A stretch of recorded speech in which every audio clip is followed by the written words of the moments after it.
here with Carie Lewis, the Director of Emerging Media from the Humane Society of the United States, and Matt Mahan, the Director of Nonprofit Relations at Causes on Facebook.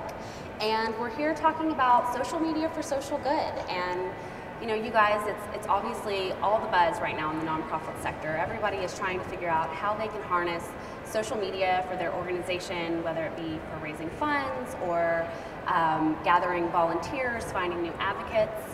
And I just wanted to ask you guys and start off by kind of asking the question of what you think social media has begun and will continue to offer nonprofit organizations, and how they can use it to be as effective and efficient as possible. I think what's powerful about social media is, and this is sort of a cliche term, but that it really is peer-to-peer. It enables people to organize their friends and family around something that they care about.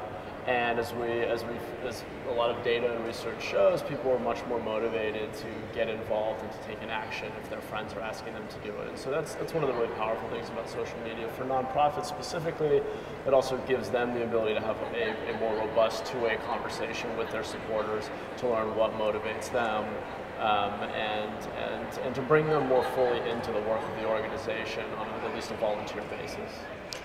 I definitely agree with that. I think you know, the friends and family, the connections part of social media is so powerful. And if I am a believer in a certain cause, I want everybody to know about it. You know, and it's a great conversation starter on, you know, whether it's Facebook, wherever you are. And for nonprofits, for so long, we've been just pushing out our message and, you know, getting people to subscribe to our emails and raising money.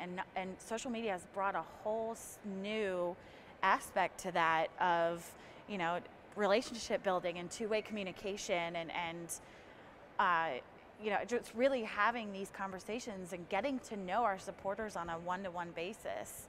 And I think that's really important for people to jump in. The time is now if you're not already. So.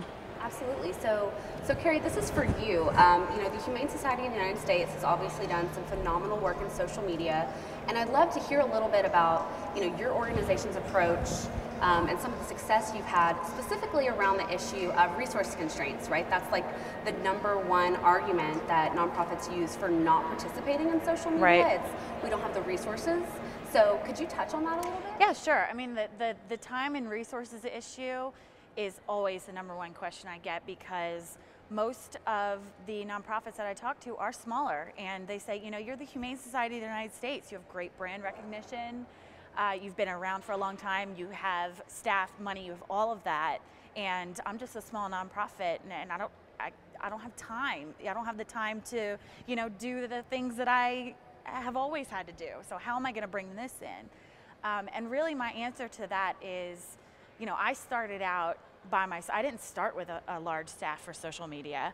I started out by myself, and you have to make time for it, whether it's beginning out in the beginning of the day and you're monitoring Facebook, you're posting something on Twitter, whatever it may be. But really going out and reaching out to the people that are already doing this for you, because they are out there for every cause. I know it. Matt can speak to that too. I mean, the number of people that create causes on behalf of organizations compared to the number of causes that are organization owned it's much, much larger. And I don't think people realize that. And so really going out there and talking to those people who are starting causes, and that causes leaderboard for us is a gold mine. Those are people that are taking initiative on their own without ever have talked to us, and raising money, recruiting friends, all of that. So, you know, going there, talking to them, meeting those influencers and engaging them, that's how we recruit interns. I mean, we recruit interns off of our Facebook causes. Among other things, you know, people who retweet us often or comment on our Facebook page often, those people are brought in as online volunteers. They have been brought in as employees from that, and so it has a ton of benefits. Well, that sounds great, and we've obviously already touched on it a couple times, but Facebook. You know, when you hear social media, it's almost ubiquitous these days with Facebook, and you know, at Causes, you guys are building an application platform specifically for nonprofits to utilize. So I'd love, Matt, for you to share a little bit about how Causes has and continues to help nonprofits, and maybe a little bit of what you're starting to offer, any new news that you want nonprofits to be aware of. Sure. So there are a couple of points I'd make about using Causes and Facebook, and really social media broadly, more effectively.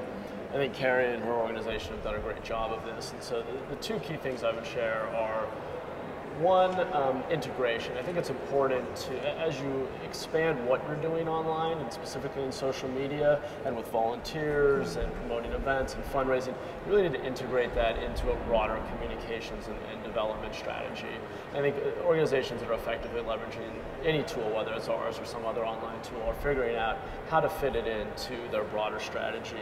And the other is that it's not magic. It really is organizing work. When you're using social media, particularly when you're on Facebook, where people are motivated by their peers and they're communicating through their personal social networks, it's really crucial that you're actually treating them as individuals and you're doing organizing work. You're identifying your top advocates, you're empowering them with information, you're giving them responsibilities, titles, even rewards and recognition, and you're doing the actual person-to-person organizing work to make them effective. And then in terms of tools, just very quickly, I would highlight our birthday wish feature, which has become a very powerful fundraising tool because it enables people to turn their birthday into this incredible opportunity to reach out to all of their friends and family and ask them to contribute to something that really matters to them. It's much more meaningful than another Starbucks coffee gift card. And then the other tool that we're really excited about is we've just rolled out an upgraded partner center for our nonprofits, which is a back-end dashboard that gives them access to more data about their supporters, targeted messaging and tracking ability, which will let them much more effectively interact with the different segments of their supporters on Facebook. Okay, well, this has been great, guys. Thanks for joining us, and Thanks for joining us out there. If you want to see any more videos live from the summit, visit nonprofitlive.tv. Thanks.